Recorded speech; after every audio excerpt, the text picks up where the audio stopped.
శ్రీ గురుభ్యో నమః. శ్రీమాత్రే నమః.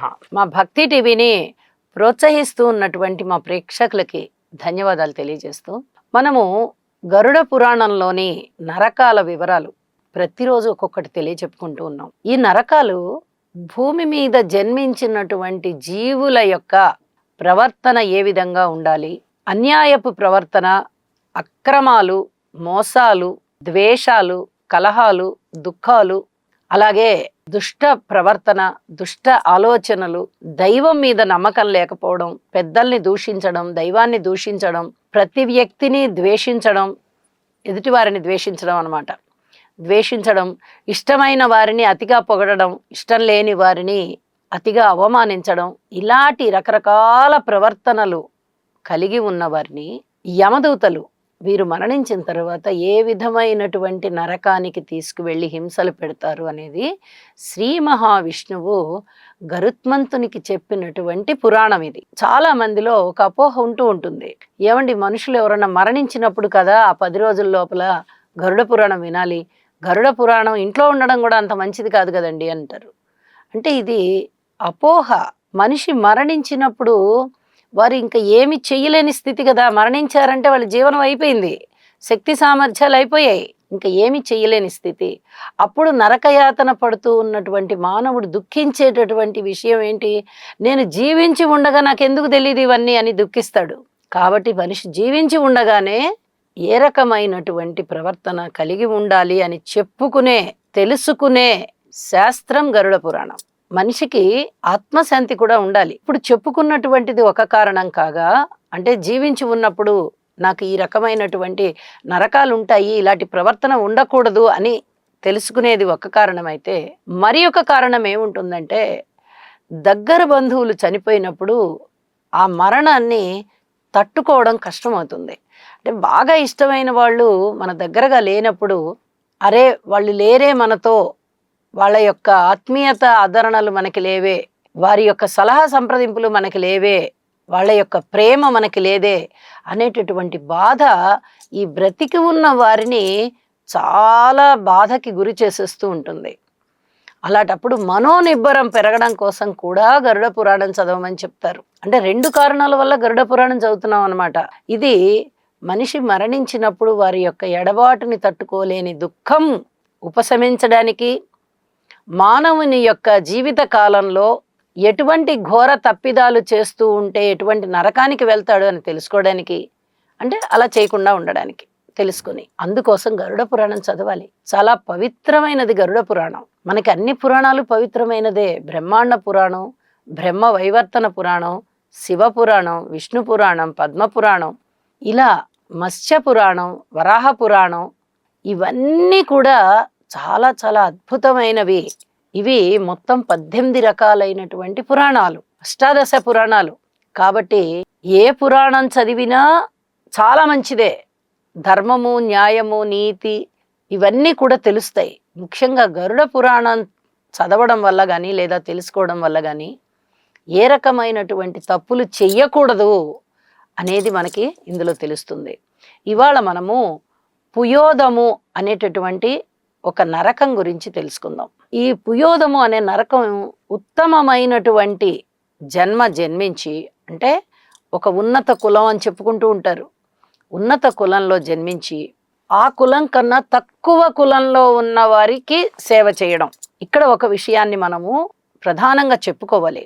ఉన్నత కులము, ఉత్తమ కులము ఇవన్నీ కూడా ఈ పురాణాలు రచించినప్పుడు కాలం, అప్పటి కాలంలో కులాలకి చాలా ప్రాధాన్యత ఉండేది. కాబట్టి ఈ కుల ప్రస్తావన అనేది ఒక్క మాటలో ఉత్తమ, ఉన్నత అనేది ఒకటి యాడ్ చేశారు.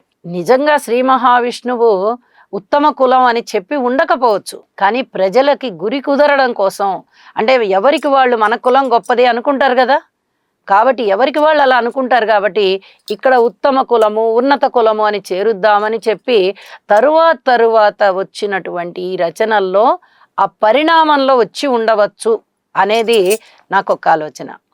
ప్రతివారు ఒక కులంలోనే జన్మిస్తారు, ఆ కులం వారిది ఉత్తమ కులమే అవుతుంది. ఇక్కడ కులాన్ని ప్రధానంగా తీసుకోకూడదు.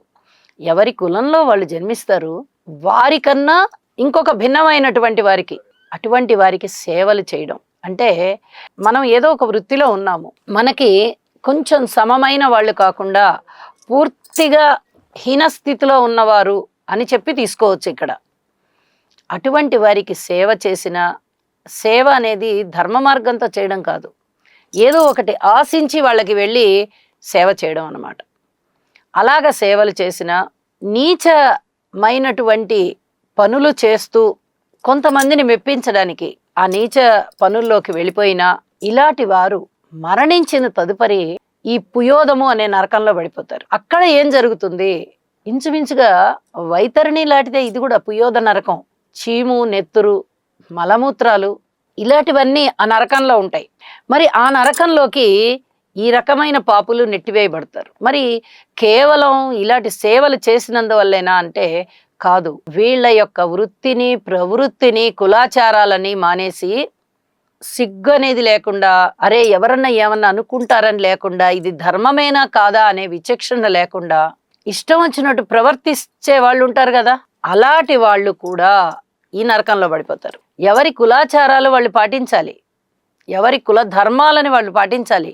అప్పటి కాలంలో అంటే ఈ వేదాలన్నీ విభజించిన తదుపరి వ్యాసుడు ఈ అష్టాదశ పురాణాలని రచించినటువంటి కాలంలో, అప్పటి నుంచి ఇప్పటికీ ఎన్నో సంవత్సరాలు, వేల లక్షల సంవత్సరాలు గడిచిపోయాయి. కులాలలో, మతాలలో పరిణామం వచ్చింది.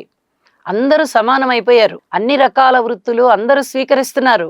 మరి తేడా ఎలా తెలియాలండి అంటే మనస్సుకి తెలియాలి. మనము ఏ రకమైనటువంటి ఆలోచనలతో, ప్రవృత్తితో ఉన్నాము, అందుకు పూర్తిగా భిన్నమైనటువంటి ఆచారాలు, భిన్నమైనటువంటి ప్రవృత్తులు, అది కూడా అనాచారంతో ఉండేటటువంటి వాళ్ళని మనము సేవించినట్లయితే, ఒక్క మాటలో చెప్పుకోవాలంటే ధర్మపరులు అధర్మపరులని సేవించినట్టయితే, నీతి గలవారు నీతి లేని వారిని సేవించినట్టయితే, మోసం అనేది లేనివారు, నిస్వార్థంగా ఉండేవారు స్వార్థపరులని సేవించినట్లయితే అనేటటువంటి అర్థాన్ని ఈ కాలానికి సరిపడ మాటగా చెప్పుకోవచ్చు. ఇలా ఉన్నవాళ్ళు మరణించిన తదుపరి వెళ్ళేటటువంటి నరకము ఈ పుయోదము. యమభటులు వీరిని ఇష్టం వచ్చినట్టుగా కొడతారు, తిడతారు, అనేక రకాలుగా హింసిస్తారు.